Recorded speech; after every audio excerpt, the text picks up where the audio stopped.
ali wolle tombo e koyeko ali tambi ñaatu ma bulal noma fona sate sita ñaatu. Alors Gianni Komol Kidje, il y avait un autre bureau. Quand je dis il y avait un autre bureau,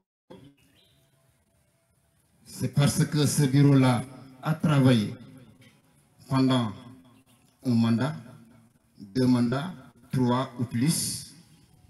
À un certain moment, ils ont décidé d'arrêter et passer le flambeau à un autre groupe.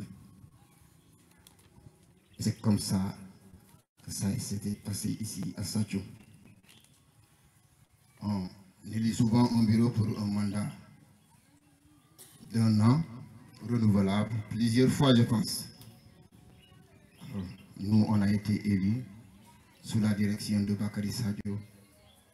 Après un mandat, le second mandat, je pense mi-mandat, moi j'ai décidé d'arrêter. Parce qu'à un certain moment, il faut savoir arrêter. J'ai rendu ma démission. Mais cela n'entache rien à mon engagement pour mon village. J'en suis sûr et certain, il y a des personnes ici présentes qui vraiment sont témoins. Depuis ma démission, je n'ai cessé de participer aux différentes activités de mon village. Parce que moi, je me pose souvent une question. Qu'est-ce que je pourrais faire pour mon village? C'est important dans la vie. Voilà, de manière ramassée, voilà mon thème. Je disais tout à l'heure que le thème a une importance capitale. Parce que quand on dit renouveler un bureau, élire des personnes nouvelles, des nouvelles têtes, ce n'est pas pour régresser, c'est pour progresser, je pense. C'est pour continuer le travail déjà fait par le bureau sortant, mais également faire plus que le bureau sortant. Mais on ne peut pas débattre ce thème sans offenser certaines personnes parmi nous. Cela y va avec le thème. Débattre ce thème, on va forcément offenser certaines personnes. Mais c'est juste pour essayer de mieux faire, essayer de très bien faire pour le développement de Sadio. Voilà, Badi Manikol, Nkale ko ni temo ay nafa sotole. Ay nafa soto nyaadi le. Iko Sati mu yalon ko la takata nyaatu. Il sati e yirwa. O sati ne biro do bondi. Yedo kije pour yedo ko continuer sati tanyatu. Mi kije pour sati murukoma. Ni wolom mul botaje te bola. Amera di. Donc témoin na fa soto. Au thème pour un débat, il faut là la responsabilité de tout un chacun, ou bien de tout un chacun et chacune parmi nous. Parce que les femmes occupent des postes de responsabilité, les hommes également occupent les postes de responsabilité. Mais avant de donner un poste de responsabilité à quelqu'un ou bien à quelqu'une, regardons d'abord son parcours dans le village. Qui est cette personne-là pour le village? Qu'est-ce qu'il a fait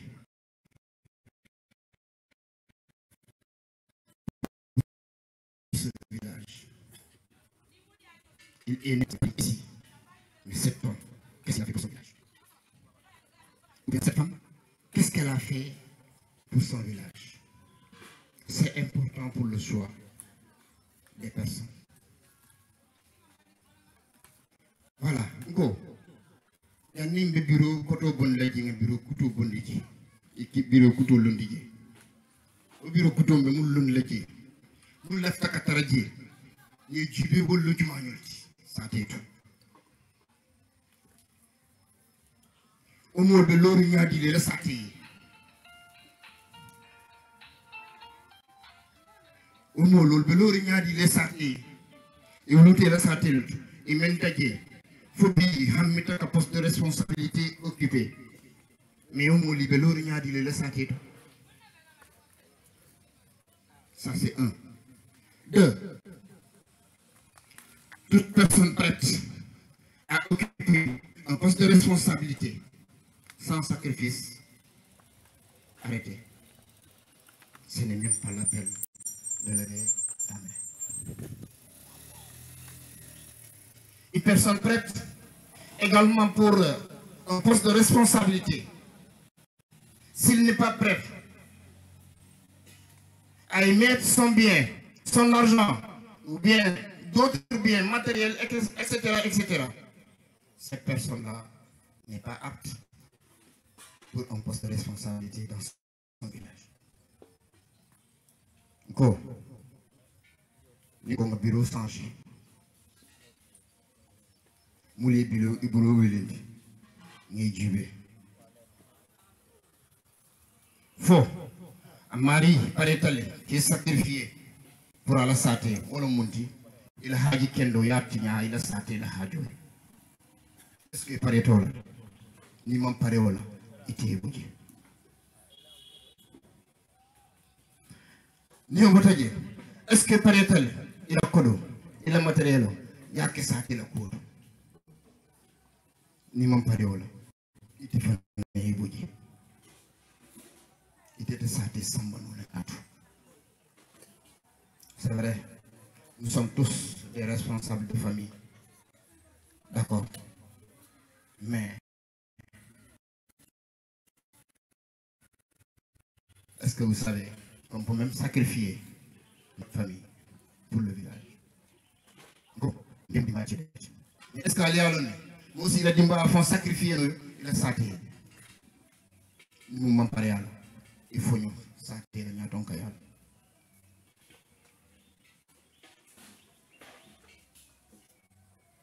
Donc, on a calé que le thème est important.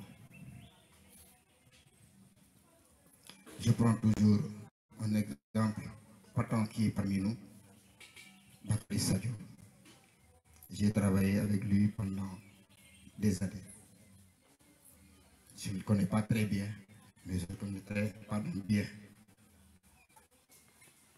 C'est quelqu'un qui n'hésite pas à mettre son bien, son argent, bien matériel pour le développement de Sadio. Bravo à cet homme. Il va beaucoup inspirer. Je vais prendre même l'exemple sur moi.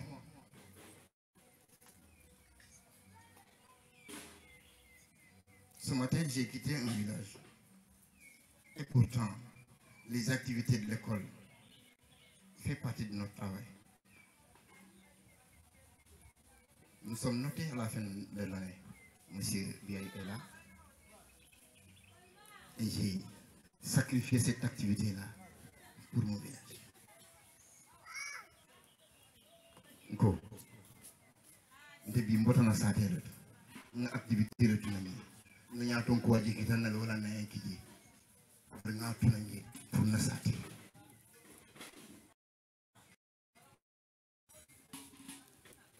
Et jusqu'à présent, ma clé de téléphone et je sais pourquoi je ne l'ai pas fait. Il ne faut pas carrer ça.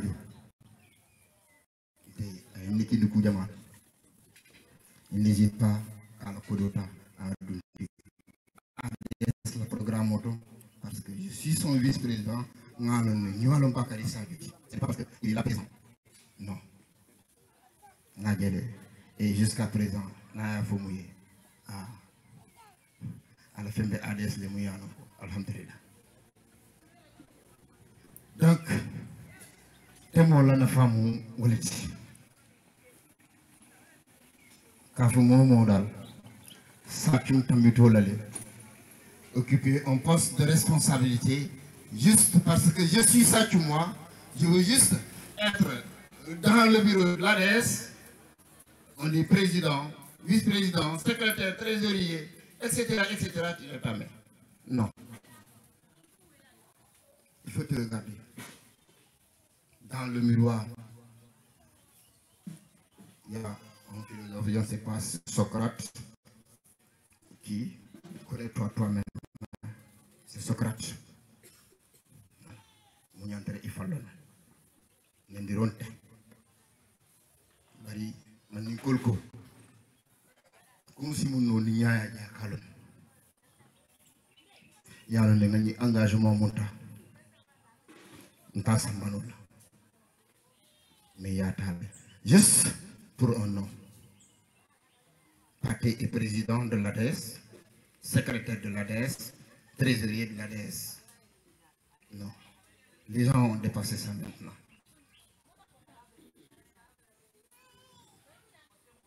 Le village de Sathioum est envié un peu partout grâce à sa jeunesse. Pour le moment, la jeunesse de Sathioum conjugue un seul verbe, le verbe se développer. Développer le village de Sathioum. C'est important. Donc, quand on parle de développement, dans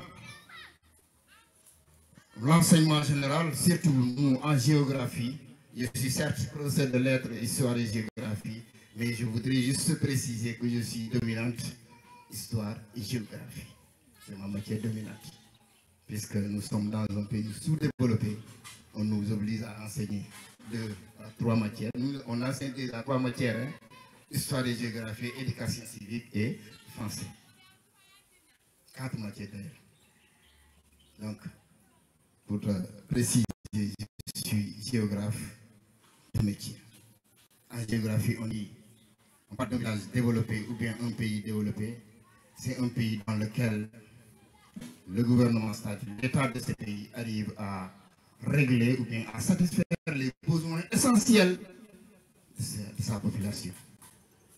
Il y a certes des indices de développement comme l'IDH, hein, le PNB, PIB, etc., etc. Ça, c'est des indices de développement. Mais dans un village, dans un pays, si les dirigeants arrivent à régler les besoins essentiels de la population, on considère ce village-là comme un village développé ou bien un pays développé. Mais est-ce que les dirigeants de Sathioum arrivent aujourd'hui à régler les besoins essentiels de Sathioum, de la population sathoumoise? La réponse c'est non. Donc Sathioum est encore un village sous-développé.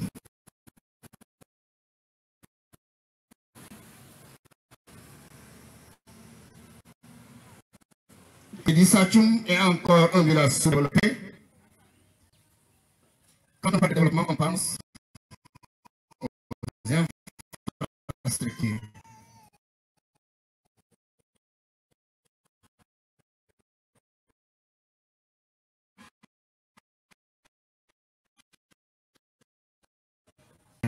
Les dernières générations, machallah, alhamdulillah. Mais à Sathioum, il n'y a pas d'hôpital. À Sathioum, infrastructure routière, 0 à la base. Et tant d'autres infrastructures, il n'y en a pas à Sathioum. Donc, Sathioum est encore un village sous-développé.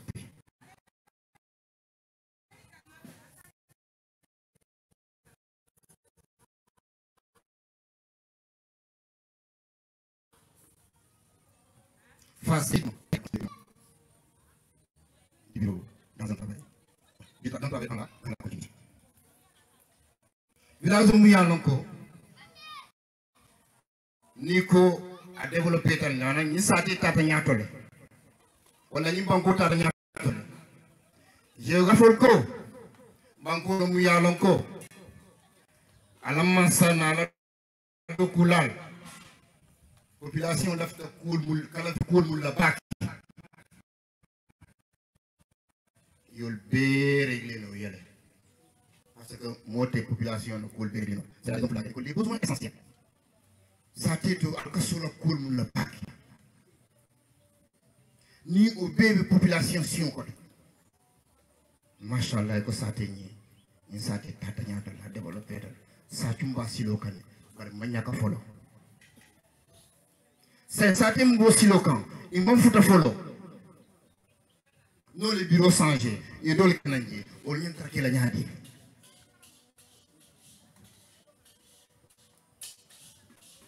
Fait la nyantro. Il a deux coups nyantro de yalal.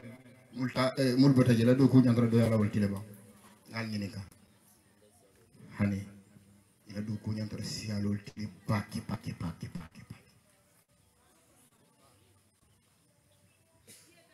mais ni la do ko si awalti ce qui veut dire on a juste renouvelé le bureau avec de nouvelles têtes de nouveaux visages mais en réalité on est resté sur place ñato tati. Alors, ça c'est les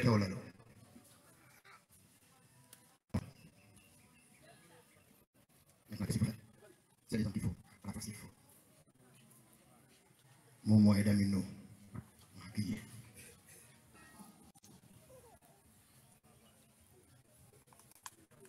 Nous avons comme faire ça, nous faisons président télé, un des présidents télé.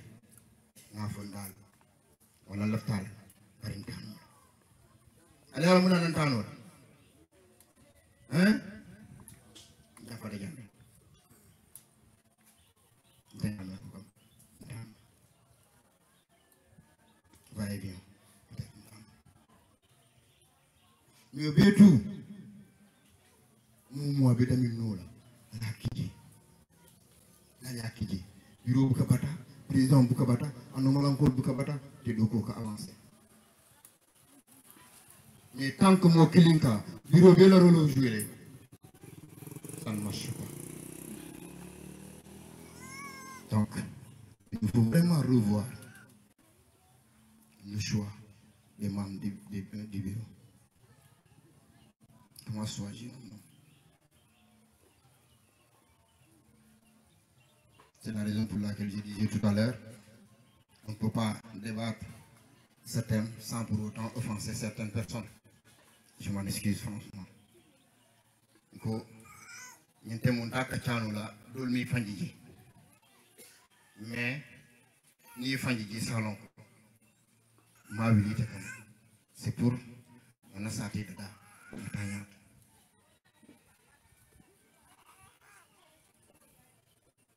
Alors, toujours dans le renouvellement du bureau, si nous regardons aujourd'hui le gouvernement du Sénégal, les nouvelles autorités, ils ont pris énormément de temps pour nommer les différents ministres. Pourquoi? C'est parce que il cherchait juste les hommes qu'il faut à la place qu'il faut. Moumou, il a domaine autorisé sans mort. Il était les djellons, il était les djellons maîtrisés, il était à l'honneur dans Katanyadi. Donc, il y a ça maintenant.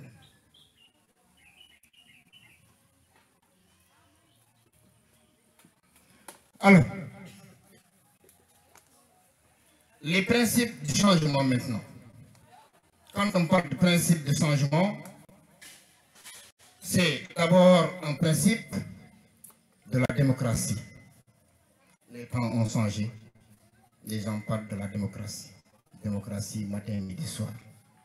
Mais à un certain moment, ou bien dans certains villages, il nous faut un peu de dictat.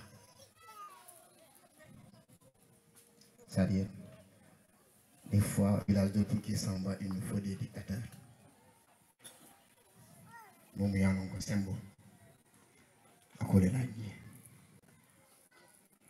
Alors, changement du bureau, c'est la démocratie, c'est bien. On peut changer un bureau parce que ce bureau est en fin de mandat. On peut changer également un bureau parce que certains membres de ce bureau ne font pas leur travail comme il le faut.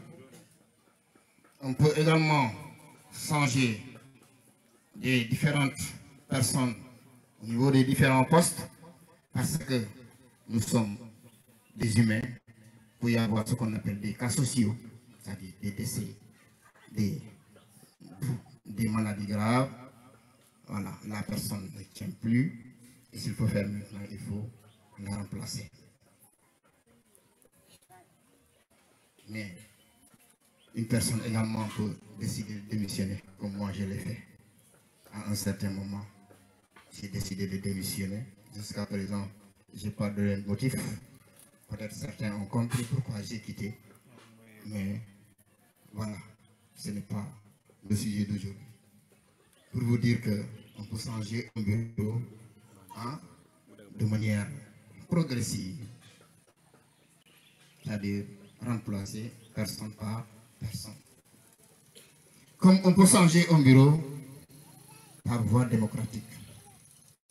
La démocratie. Le bureau est en fin de mandat. Il nous faut un nouveau bureau. Mais attention, ce nouveau bureau-là, ce que je disais tout à l'heure. Est-ce qu'il faut impérativement balayer tous les membres du bureau sortant? Ou bien, est-ce qu'il faut également garder certaines têtes dans ce bureau? Parce que il y a des gens qui sont dans ce village. Tout le monde sait que ces gens-là sont prêts à donner leur vie pour ce village. Ces gens-là, il faut les garder. Tant que ces gens-là sont là, présents, ils sont là juste pour accompagner le bureau, il faut les garder. Maintenant, à un certain moment, si ces gens-là décident maintenant de rendre la démission, je pense que voilà, c'est des gens qui sont libres et également on peut les comprendre. Voilà, go. Sachunga. Le bureau changé avec le mode de démocratie, tout le monde est. Le bureau est mandaté. Mode digital. Il y a un mandat renouvelé. Digital côté qui a renouvelé. Tombi sabanani lulu mode commencer le café Allah faut ça ñu damane bi nga ka fo le ñaan. Alors ça il faut un bureau changer parce que nous métaje mais vous métaje do kulalo anu mu yanon ko sincère na raji bar budal ça mu métaje anu mu na sincère bi ñu mal bi hein wala non ko dictatorial wat do petar la do démocratie la ndigan kabiro fana mol changer le do man do ça y a bigé parce que mol de fala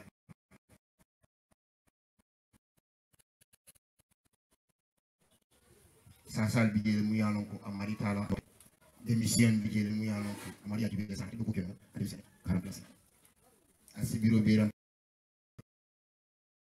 organisé.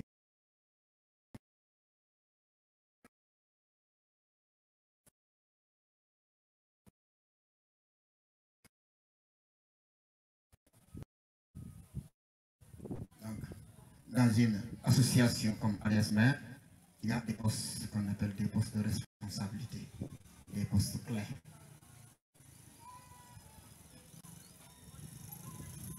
Président de l'ADSMR. Il est grand temps maintenant de statuer sur ce point. Qui pour occuper ce poste-là?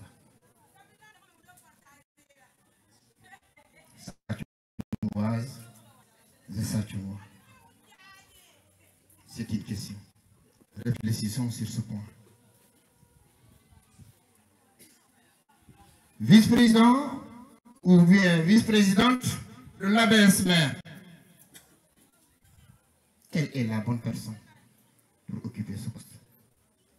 Moi, j'ai occupé ce poste pendant pratiquement 2 à 3 ans. Peut-être, je ne peux pas me juger moi-même, mais le président est là.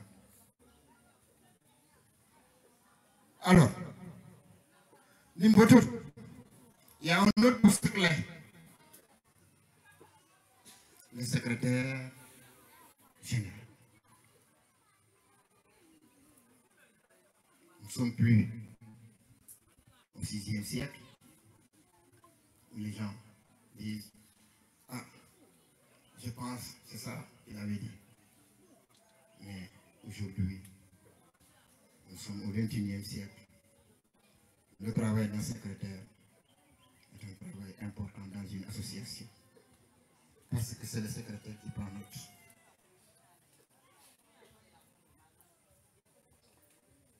Et il faut les comment ça fait? On doit voir que les paroles s'envolent, mais les écrits, demain, tu vas voir que diamant, mais diamant, on a ça, on est mon d'accord. Avec une vidéo, nous sommes pas une vidéo qui m'a fait.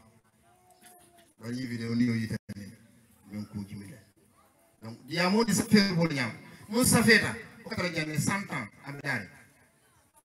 Marie mou faut-il loulou. Et c'est une loi. Donc, secrétaire également, c'est un poste important dans une association. Soyez de bonnes personnes pour occuper ce poste-là. Des personnes compétentes qui peuvent vraiment occuper ces postes-là. Ensuite, le trésorier d'une association. Garder de l'argent n'est pas destiné à n'importe qui. Voilà un poste que Sonko n'occupe jamais dans une association. Trésorier, merci. Alors, après le trésorier général, il y a un autre poste super important. Le poste de président à l'organisation. Ah. Est-ce que ce n'est pas un poste beaucoup plus important que le poste de président d'une association? Moi, j'ai dit que le président à l'organisation joue un rôle primordial dans une association. Voilà un poste à ne pas négliger.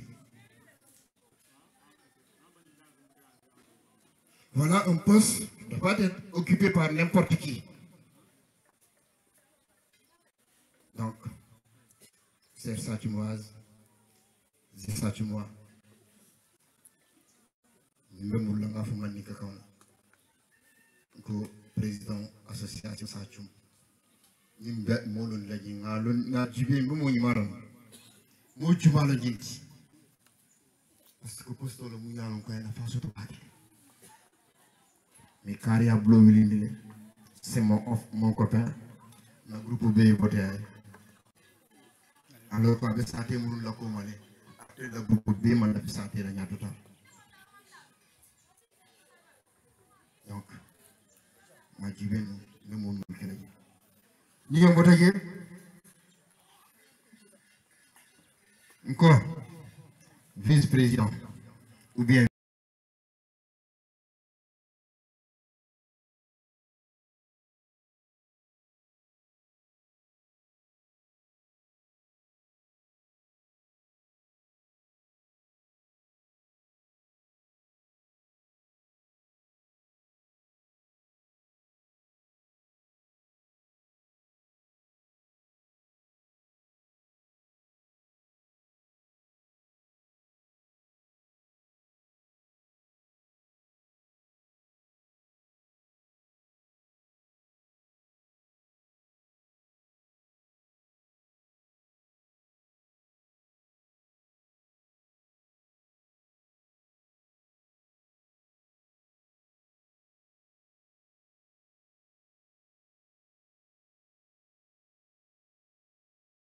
Samani Murunda Kaite Dajana.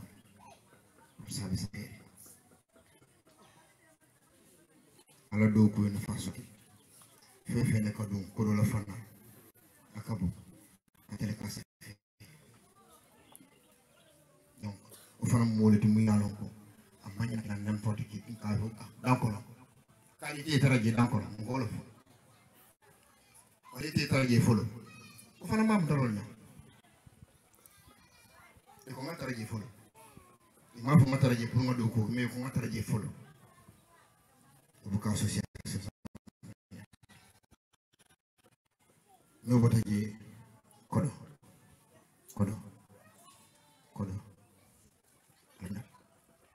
Koyoko association kataraje bar kodu muto nel mambulo wi parce que man tilen kodo la fana ni man tilen kodo la fana ete atem ko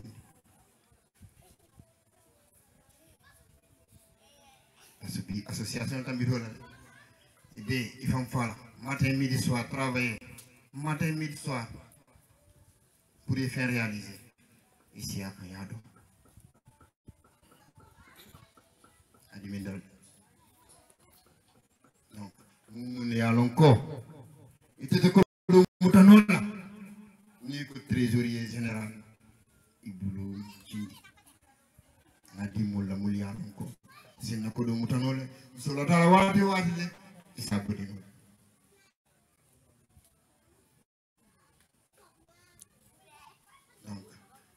Posto fanante muyalonko ana fasu to paki association Nimbodeje le président à l'organisation mon président à l'organisation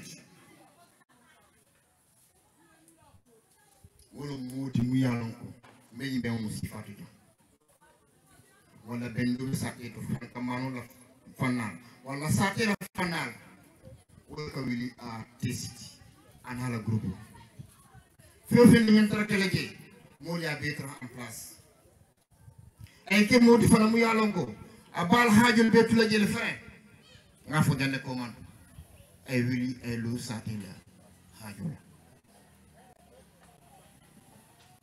fo nga mo soto la mu yalongo alhamdulillah machallah et je vais citer nommément un monsieur parmi nous qui m'a vraiment séduit. Il s'agit de mon grand association. Je vais le citer nommément.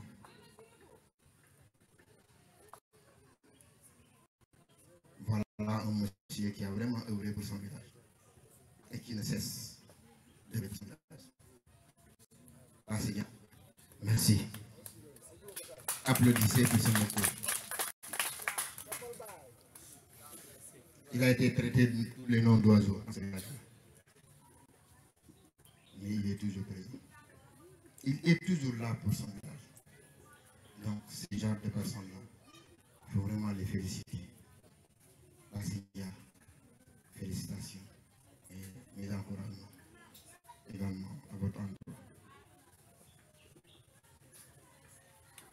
New Botaje, quand on dit bureau, c'est juste un groupe restreint de 10 à 15 personnes. Mais est-ce que pour le développement de Satchoum, c'est les 15 personnes seulement qui seront là, travailler matin, midi, soir, pour développer Satchoum? Non. On a renouvelé un bureau. Il y a de nouvelles têtes, de nouveaux visages, mais ces gens-là, ils auront forcément besoin d'un entourage, de toute la jeunesse satchoumoise, les accompagner dans leur mission. Mais ce que nous entendons ici souvent, c'est les membres du bureau. Je ne suis pas membre du bureau.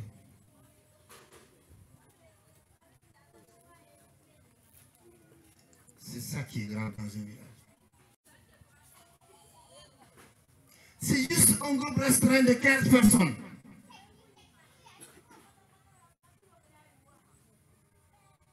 à nous de les accompagner.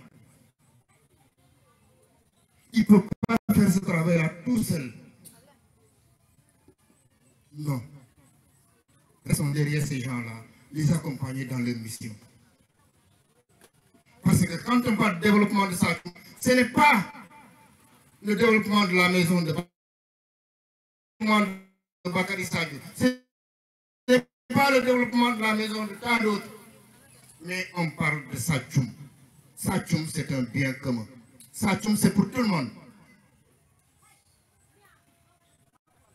Donc, œuvrons dans ce sens-là. Et c'est ça qu'on appelle également en éducation civique la citoyenneté. Qui est un bon citoyen ou bien une bonne citoyenne.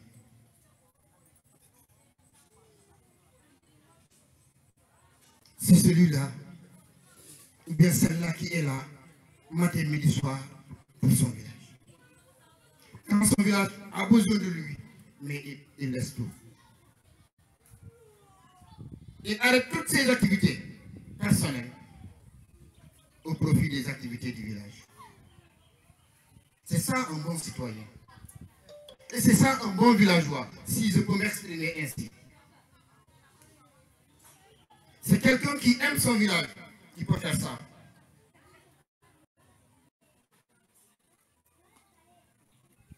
Mais quelqu'un qui dit, ah, moi je ne suis pas de Satchoum. Je suis là juste, voilà, pour quelques années. Après je vais rentrer. Non, tu te trompes le bien. Cette citoyenneté-là commence où? Dans nos différentes maisons.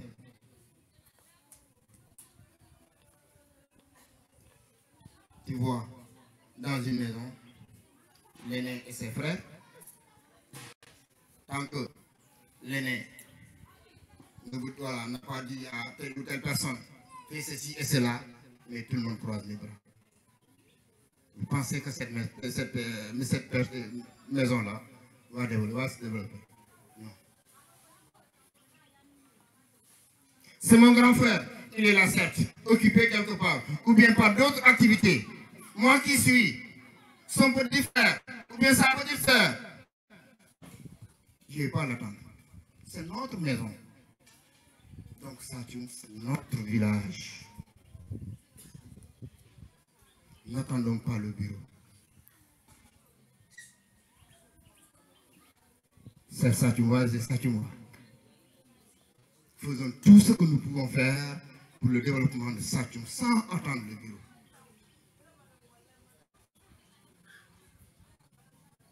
C'est ça qu'on appelle un bon villageois. Quelqu'un qui aime son village, quelqu'un qui aime sa patrie. Donc, Badi Manikol, Anakay Molal. Vous savez, pour être un yato, quand yato on peut le tambi. Mais on yato on peut le bouger tambi motan. C'est un faux motan, on le Satchoum développer nous. Allez.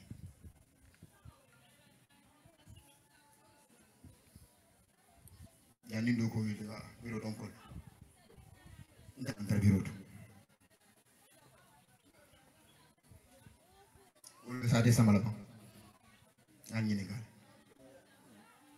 Allez. Un hacklo blandi. Une petite histoire. Juste une parenthèse. Quand j'étais encore secrétaire sous la présidence de Mana, foyer de Mignanka, Kadou Mintenkaron. Il y a une salito là, salito poussé, un canard foyer, Kadou pour Kabalo, Kafoni Falandio.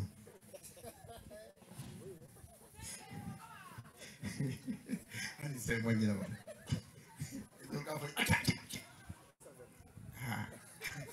on essaye moi qui l'ai para man découragé parce que ngalon ne mul ko funi diol man tam mina Satchoum. Et voilà le point important également.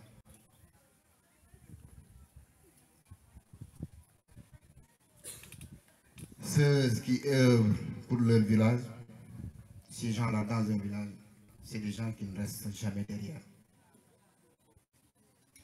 faites cette remarque-là dans un village. On dit telle ou telle personne,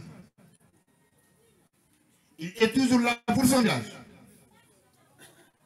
Non, il n'est jamais derrière. Ça, c'est la bénédiction divine. Ce n'est pas ma bénédiction, ce n'est pas la bénédiction de Sadouaz, mais c'est la bénédiction divine. Pour vous dire que, engagé pour ton village, c'est un devoir citoyen.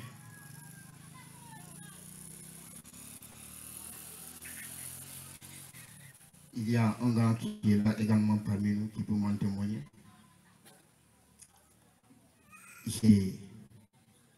Ma pièce d'identité a été confisquée pendant un mois pour ce village-là. Peut-être Moudjama Malon. Ça, ce n'est pas parce que je voulais juste me glorifier. Non. C'est pour juste donner des exemples. Pardon. Et pour également pousser les autres à faire de même ou plus que nous.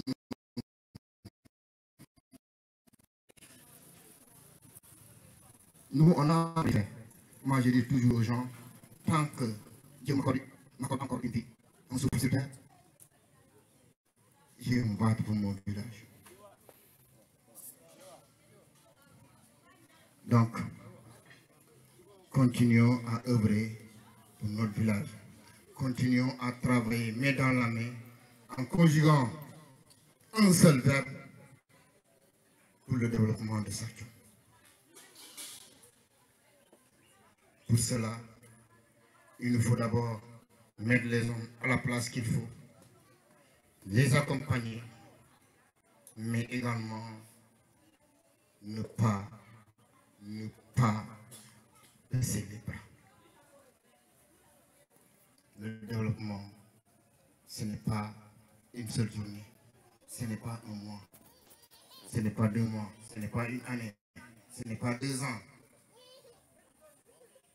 Le développement, on le construit petit à petit, petit à petit. Chaque année, chaque jour, chaque semaine, chaque mois, on pose au moins une pierre pour aller dedans. Sur ce, j'ai été un peu long. Je voudrais m'arrêter là et donner la parole aux autres avant de continuer peut-être d'un moment à l'autre. Je vous remercie de votre aimable attention. Merci beaucoup.